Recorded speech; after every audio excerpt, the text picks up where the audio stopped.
بسم الله الرحمن الرحيم. قال اوید یعنی اوی هود علیہ السلام انما العلم یقینا علم د دی عند الله پنځ د الله دی و ابلغکم ورسوم تاسو ته ما ارسلت به چرالی گله شویم زفاغی باندې ولكني اراكم لیکن زبینم تاسو لرا قوما تجالون یو قوم جاهلان فلما رأوه هر کلا چې ویلید دی عذاب لرا عارضن بشکل د وریځ کې مستقبلا اودیتهم چې مخامخ براوړي خوړونه د دی یا مخامخ کون کی دی کندو د دی لرا قالو دی هذا عارض ممطرنا دا د وریځ باران ورون کی پمنګ باندې بل هو بلکې دا ما عذاب د استعجلتم به چې تلوار کوي تاسو پاغي ریح هوا و فيها پدې کې عذاب علیم عذاب دردناکو تدمرو کل شین هلاکوي هر یو شی لرا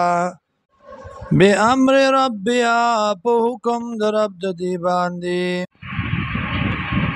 اصبحونو گرزید لا یرا الا مساکنهم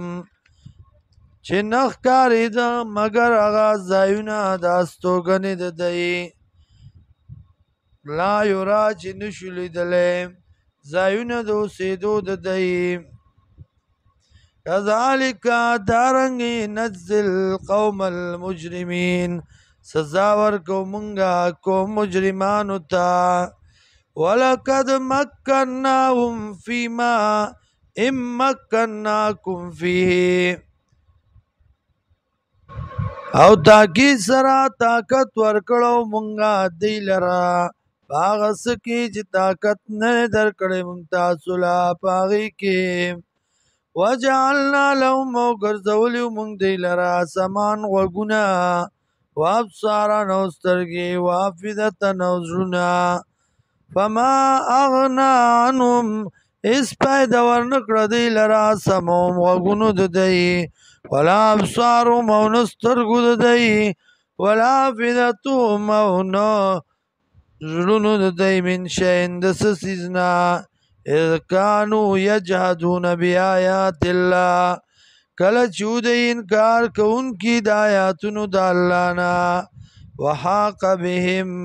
او نازل شه په دی باندې وحاق بهم او نازل شه په دی باندې ما عذاب کانو چودی بی پاغی سرا یستازیون ٹوکی کونکی